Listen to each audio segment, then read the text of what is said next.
छोटी कंपनियों पर से इंश्योरेंस और प्रोविडेंट फंड की कागजी कार्यवाही का बोझ घटाने के लिए सरकार बड़े कदम उठा रही है। रिपोर्ट्स की माने तो कंपनी की तरफ से कर्मचारियों की सामाजिक सुरक्षा के लिए इंश्योरेंस प्रोविडेंट फंड पर दिए जाने वाले कंट्रीब्यूशन को मिलाया जा सकता है। अभी तक कंपनियों को पेंशन के लिए अलग, इंश्योरेंस के लिए अलग, प्रोविडेंट फंड के लिए अलग अलग रकम जमा करनी पड़ती थी। इंश्योरेंस, हेल्थ इंश्योरेंस, ESIC जिसको बोलते हैं, निश्चित तनख्वाह वाले लोगों को ये सुविधा कंपनी की तरफ से दी जाती है। इन 3 दफ्तरों के चक्कर काटने पड़ते थे वहां के लोगों को और 3 जगह अलग अलग पैसा जमा कराना पड़ता था।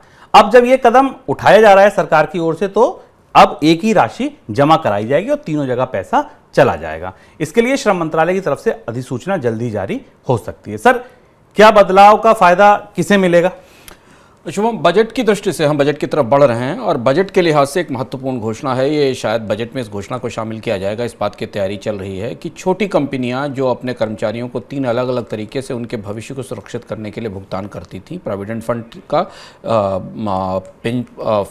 प्रोविडेंट फंड के पेंशन के हिस्से का और कर्मचारी इंश्योरेंस का, ये पैसा एक साथ कंपनियों को देने की सुविधा मिलेगी।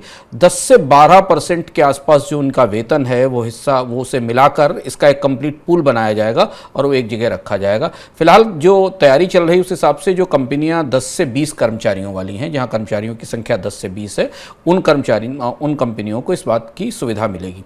इससे 2 बड़े फायदे सरकार देख रही है। पहला फायदा तो ये देख रही है कि तीनों सुविधाएं या तीनों हित लाभ या बेनिफिट्स एक साथ मिल जाने से शायद कर्मचारियों को जो मिलने वाला कैश एंड हैंड वेतन है उसमें थोड़ी सी ज़्यादा बढ़ोतरी होगी क्योंकि एक साथ जाएंगे। और दूसरा, छोटी कंपनियों को जो कंप्लायंस का, लेबर नियमों का बड़ा बोझ उठाना पड़ता था, उसमें कमी होगी।